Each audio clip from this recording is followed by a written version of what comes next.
everybody. So I'm on my walk today.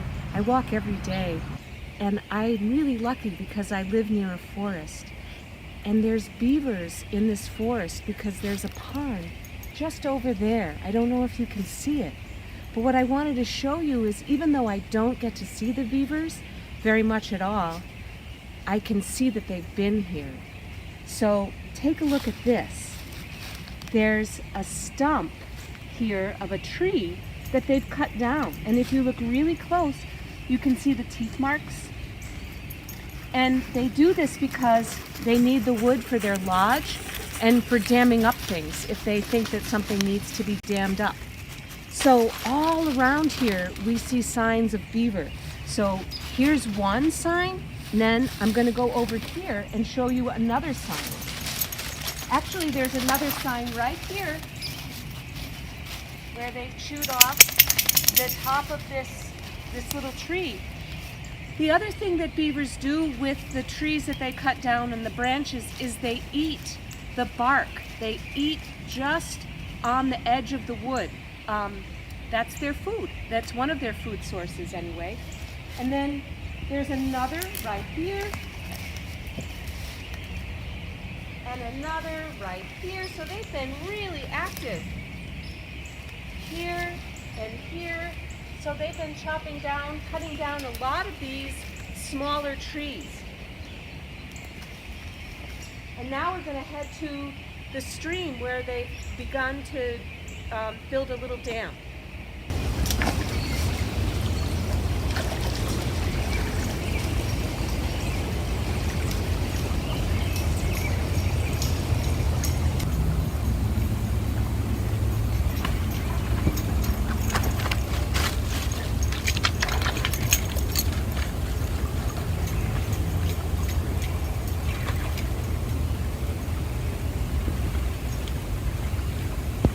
So I've gone just a little bit further downstream, and if you look over here, you can see that the beavers have been working to slow down this stream. And there's lots of leaves and sticks and mud, and they push those all together to try to slow the stream and stop the stream from flowing.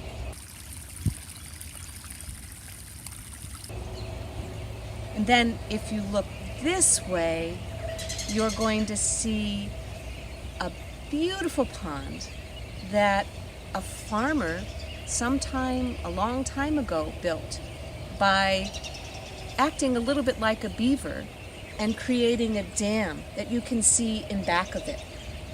So can you see at the back of the pond, it looks a little bit like a wall, but it's really made of earth that's been pushed up all across the back end, and that's keeping the water from flowing really fast like it would if it wasn't dammed up. It would just be a stream. But because it's dammed up, a lot of the water that would be flowing downhill is pooling up and making this beautiful pond. Many organisms depend on this pond. Some ducks just flew up, and a long time ago, maybe the farmer's animals depended on this pond for water. But there's also fish that live in this pond, and frogs that live in this pond, algae that you can see growing on the surface of the pond, cattails that are shedding their seeds. Those are right in the front there, those long sticks with a puff on the top that look a little bit like a cat's tail. Those are all from last year. The trees, many of the trees that are growing here because of the pond, especially the sycamores that have white or camouflage-like bark that you can see on the edge of the pond. On the other side, those are sycamores, and they typically grow in places where there's a lot of water, near streams or ponds or lakes.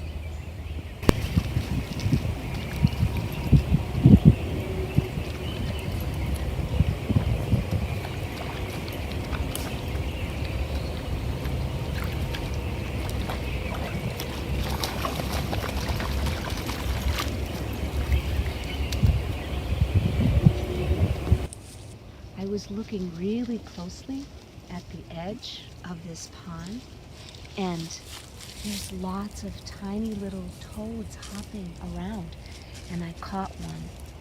And I want to show you what it looks like before it hops away.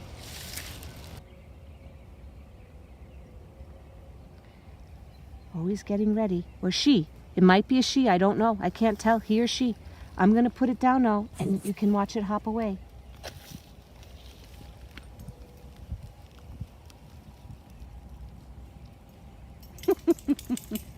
It likes me. Are you okay? Oh, there it goes.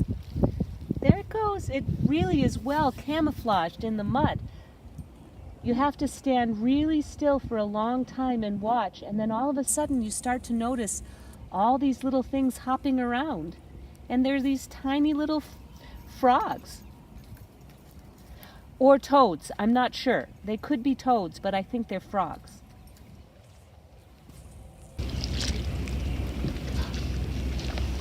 Got it.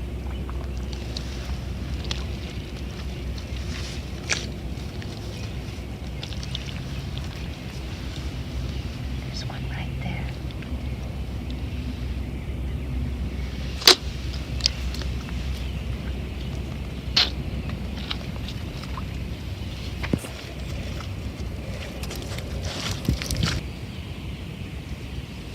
If you look really closely in these puddles of water, you can see tiny little organisms swimming along.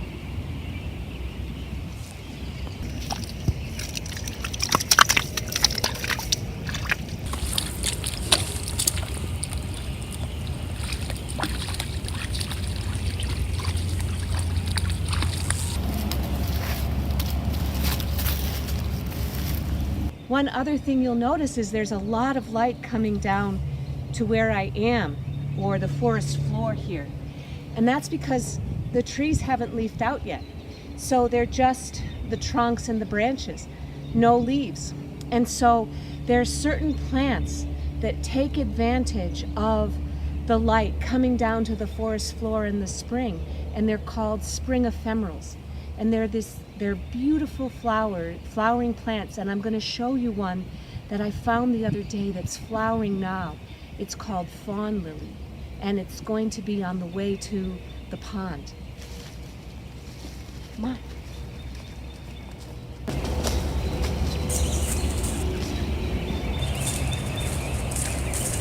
So in the spring, the first thing that you see of the fawn lilies are the leaves. So there's one right here, and right here, and then just a little bit further, we're going to find one that has a flower. So I'm looking for the flowering fawn lily that I saw just last night, and unfortunately, it's growing right in the path where people walk, and I'm concerned that maybe the dogs walked on it. I hope they haven't, because it's so pretty and I really want to show you. So let's see if we can find it.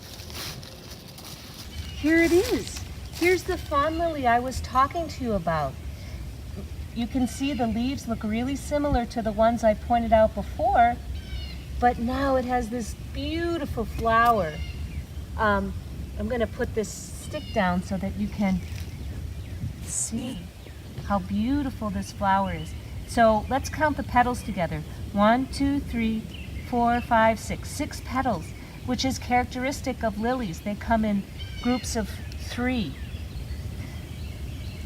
You can see the anthers all around, the little yellow, and they have pollen on them. And then the stigma, which the pollen will fall on so that seeds can develop.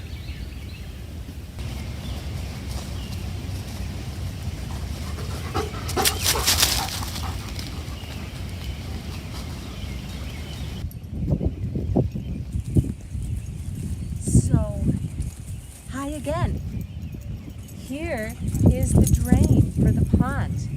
So you see these metal, well, they're actually fence posts really, that go around this drain. You can't really see the water moving, but I can hear the drain on the other side. So they put this drain in this pond so that the water, if it got too hot,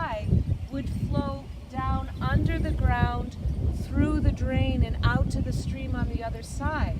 Because if it flowed over, then this dam that they built would be eroded away really quickly. The water would take the soil and the grass and the trees, and it would just flow right into this stream, and then there wouldn't be a pond anymore.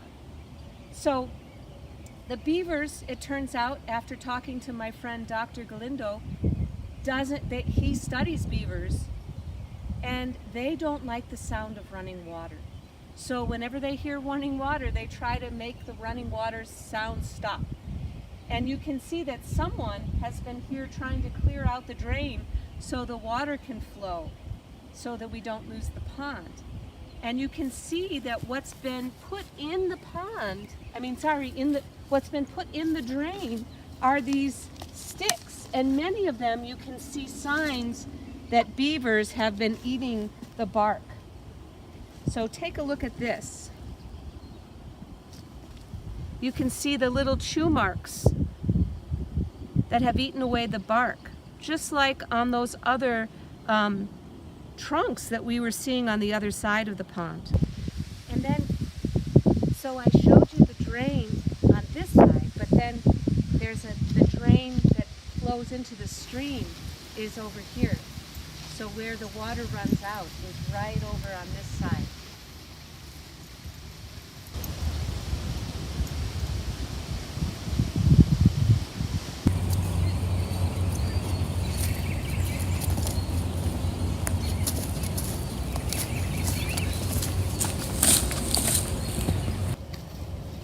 So the water isn't flowing anymore, at least above ground, but you can see where the water flowed from the pond over this strip of the dam.